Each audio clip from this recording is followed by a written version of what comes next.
This video's fan shoutout goes to Pokemon Nerd 98. Thank you for your support.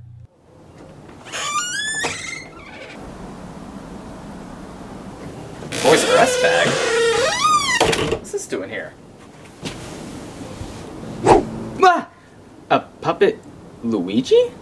Yeah, it's me. The Toys R Us ship is sinking. Don't remind me of my dying childhood. Oh my. Well, I had to escape, and now I come to live with you. Oh, Luigi, it's already pretty crowded in here. My roommates would... Who the fuck are you? Beat it, Mustache. This house ain't big enough for two annoying puppets. Hey, no problem. Nice to meet you. Oh, hello, new best friend. Okay, how the hell did you do that? When I escaped from a Toys R Us, I grabbed this. Come in, come in! Yay! Well, here's a game all about making new friends, Kirby Star Allies for the Nintendo Switch. Dreamland is in trouble once again as heart jewels from space have suddenly fallen like meteors all over the land, turning the inhabitants into, well, let's be honest, you're going to fight these guys regardless of the reason. But the bad heart jewels turn certain creatures into possessed, vicious adversaries with steroids. But a good heart jewel lands on Kirby, granting him the ability to turn enemies into friends. The main draw of this new game. As soon as I started this game, I was immediately impressed with the visuals, even more so because I first played this in handheld mode. Now, Kirby games have often shown the true graphical powers of their systems due to coming out later in said system's life, and yet Star Allies came out just a few weeks after the Switch celebrated being 1 year old. Everything is bright, clear, polished, and running at a smooth frame rate in every mode. The sound design is also brilliant. It carries over elements from Return to Dreamland in its style of music, and it carries over things from other Kirby games you'd expect now. Charming music, cartoony sound effects, and voice blurbs. There's even an awesome throwback to Kirby 64 in one level. It's just another reason why we love Kirby. In basic terms, this game is a repeat of the classic 2D gameplay of most Kirby games, but the twist is being able to turn foes into friends. When you walk up to an enemy, you can throw a friend heart at it, instantly turning them to join your team. You can friend any character that would normally grant Kirby copy abilities, which includes mini-bosses after you defeat them. Managing all your friends as you play is another part of strategy. Why? Well, for one thing, you and a friend can combine powers to make electric swords, fire staffs, ice hammers, wind boomerangs, and so on. These not only look cool and boost your attack power, but are also used for really good puzzles.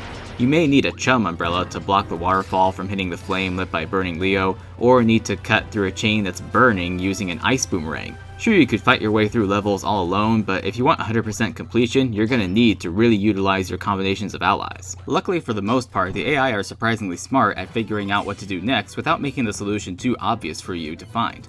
But if someone still isn't quite doing what you want them to do, you can actually hop on to the back of one of them and take control. The less strategic but really cool team sections are the ones where a full team creates a bridge, a wheel, a train, or a warp star fighter jet thing. The majority of new things this game presents are clearly centered around the co-op concept, and it all works really well, with the AI helping to make for a smooth experience. Of course, human players can join in too. Once you add a friend, another player can enter in and control that character, up to 4 human players total as you might expect. Sure, it puts more on player 1 to choose the characters for everyone else as you're playing, but this does mean more fluid gameplay since you and your friends can actually talk about what to do at all times. Of course, if you all just want to run through killing things, you can always visit the Dream Palaces to pick out old friends from Return to Dreamland, Bandana Waddle Dee, King Dedede, and Meta Knight, who all control just as they did before. The levels are designed really well with hidden paths, puzzles, and areas laid out specifically for the 4 character combined abilities I described. The bonus stages especially were really clever. Every level is populated with new enemy types, some of which offer new abilities like Yo-Yo, Spider, and Painter, the latter two in my opinion being the coolest with everything they can do. Spider-Man does whatever a spider can. I was also pleasantly surprised by the world map.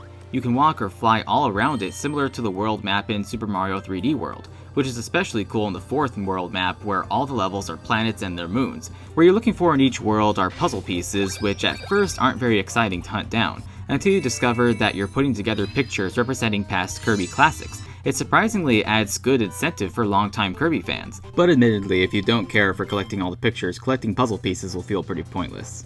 There are also great boss fights in this game. The new ones are tough with strong attacks, and any returning bosses use different tactics and abilities than in past games. This all really makes co-op essential for success. This is a great game, but one other issue is that it's a little too short.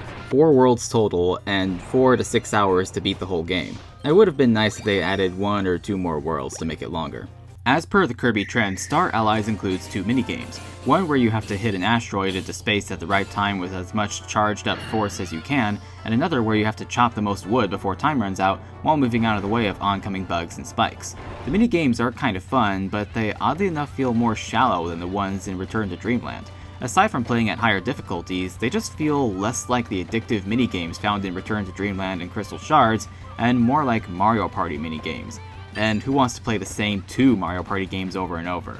Although this game is lacking in its minigame offerings and its main collectible motivation feels a little disorderly, it does score big points with its adventure overall. Yet another great anytime, anywhere game for the Nintendo Switch. And that's my review of Kirby Star Allies for the Nintendo Switch. If you like this review, check out my previous reviews of Kirby's Return to Dreamland for the Wii and Kirby 64 The Crystal Shards for the Nintendo 64. See you all next time.